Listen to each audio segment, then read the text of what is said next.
Você já fez o teste do pescoço? O teste do pescoço consiste em você esticar o seu pescocinho, olhar para um lado e para o outro e ver quantas pessoas negras ou quantas pessoas fora do padrão tem naquele espaço que você está chegando. Normalmente, se você estiver atento a essas questões, você vai perceber que raros são os lugares em que pessoas negras estão presentes sem ser numa posição de subserviência. E caso você encontre outra pessoa negra, talvez ela seja a única naquele espaço.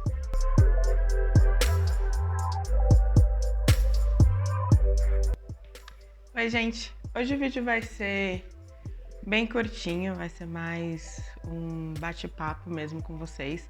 E eu quero falar sobre essa série de fantasia aqui, que é Filhos de Sangue e Osso e Filhos de Virtude e Vingança, que é o volume 2. Eu tenho essa edição aqui em inglês. Eu não sou uma leitora de fantasia, né? Eu não leio muita fantasia. E o ano passado eu tive a sorte de ler Filhos de Sangue e Osso pelo Kindle. Eu peguei a edição em português no e-book e logo depois eu fiquei apaixonada. Eu li esse livro em 2 dias. De madrugada, eu fiquei lendo até as 5 da manhã, nos 2 dias.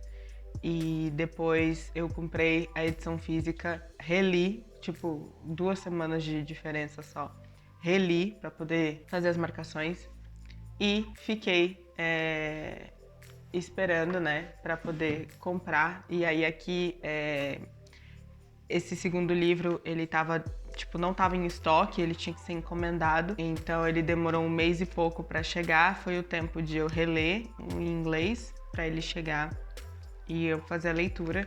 E aí eu acho que esse ano ou o ano que vem vai sair, né, o terceiro e a finalização dessa trilogia.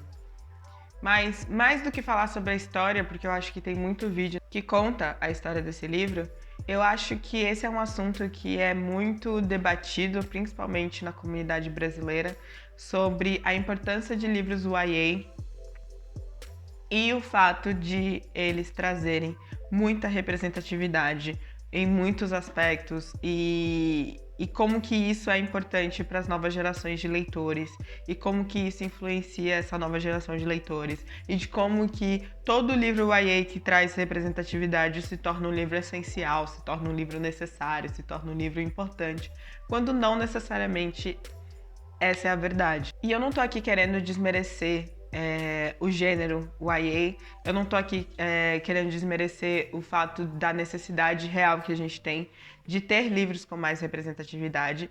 O que eu quero conversar com vocês aqui é sobre essa adoração exacerbada pela representatividade e uma representatividade que às vezes acaba sendo rasa, uma representatividade que tá ali só para cumprir um checklist de itens que você precisa, ou personagens, tipos de personagem que você precisa ter nas suas histórias, não aprofundando nada, não trazendo discussões originais, mas ao mesmo tempo sendo aclamado, recebendo, né, tipo, o rótulo de fada sensata, de livro necessário, de livro super importante, quando às vezes a gente poderia estar fazendo essas mesmas discussões em relação à representatividade, em relação à negritude, no caso específico dessa série aqui, né, em que todos os personagens são negros e a gente tem dentro desses livros a discussão de colorismo de uma maneira bem sutil, porque de novo, eu sei, a gente não pode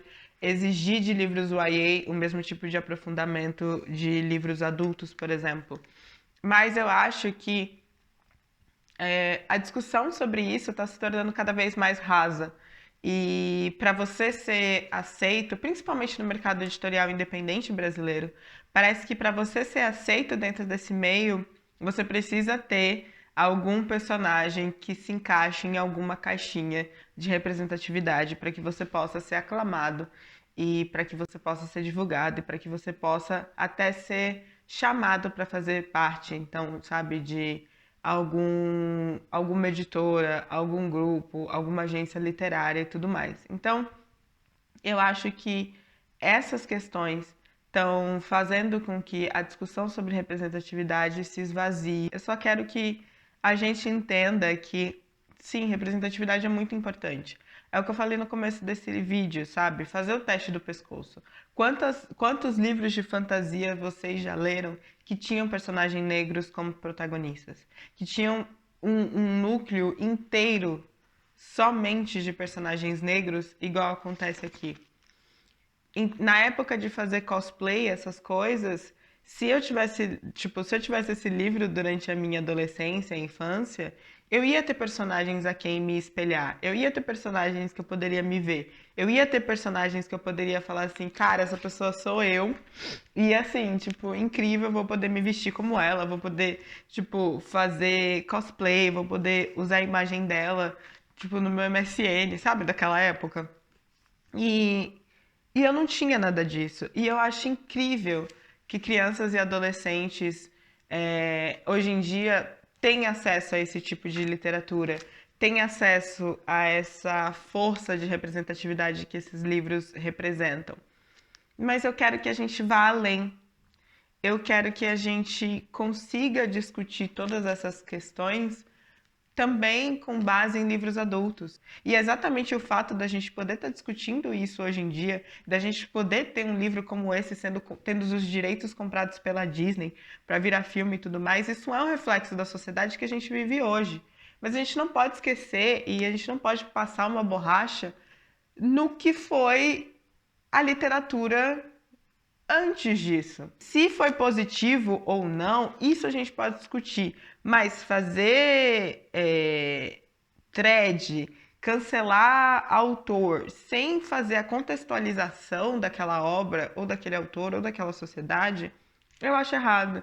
Tanto que uma das coisas que eu mais prezo no Clássicos Não Mordem, que é o nosso encontro de abertura, por exemplo, a gente sempre faz uma contextualização histórica. Eu nunca vou esquecer.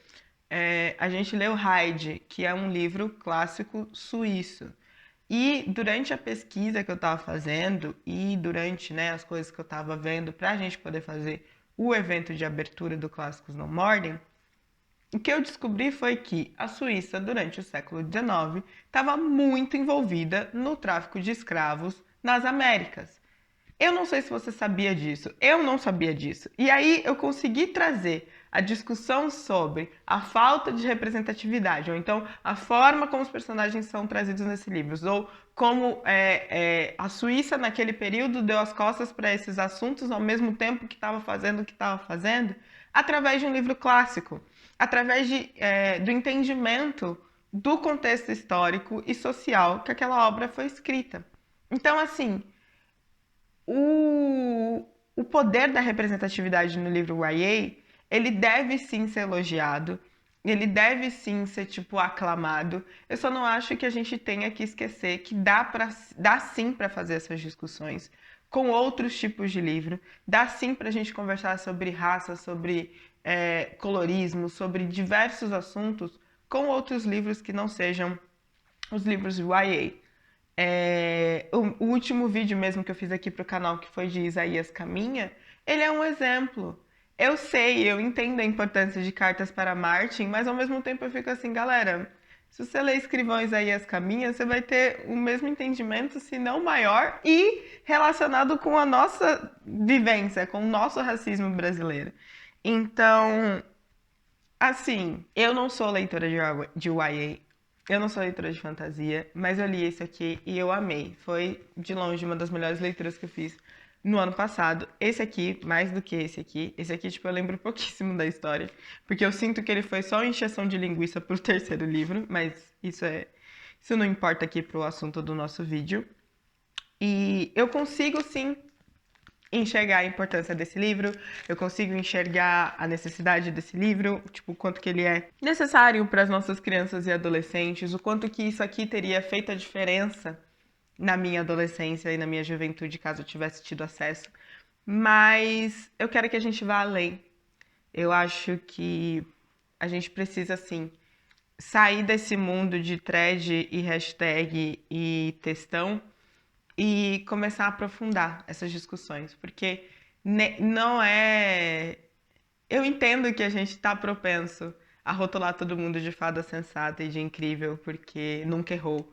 Porque tem lá o checklist e o gráfico mostrando o quanto que tem de representatividade dentro daquele livro. Mas às vezes livros que talvez até não tragam nenhuma representatividade, você consegue fazer discussões nesse sentido, como foi o caso que eu expliquei aqui pra vocês de Reid. Então, amo demais.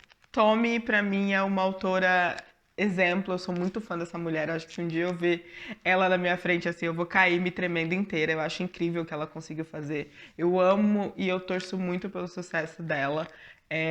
Eu não vejo a hora dos filmes, né, começarem a serem feitos e, tipo, tá aí pra todo mundo poder assistir.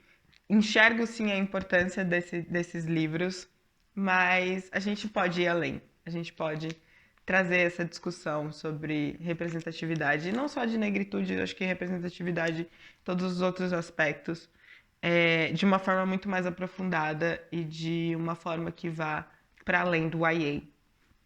Espero que eu não tenha ofendido a ninguém, não era essa a intenção. Não tô falando que o YA é literatura menor ou qualquer coisa desse tipo.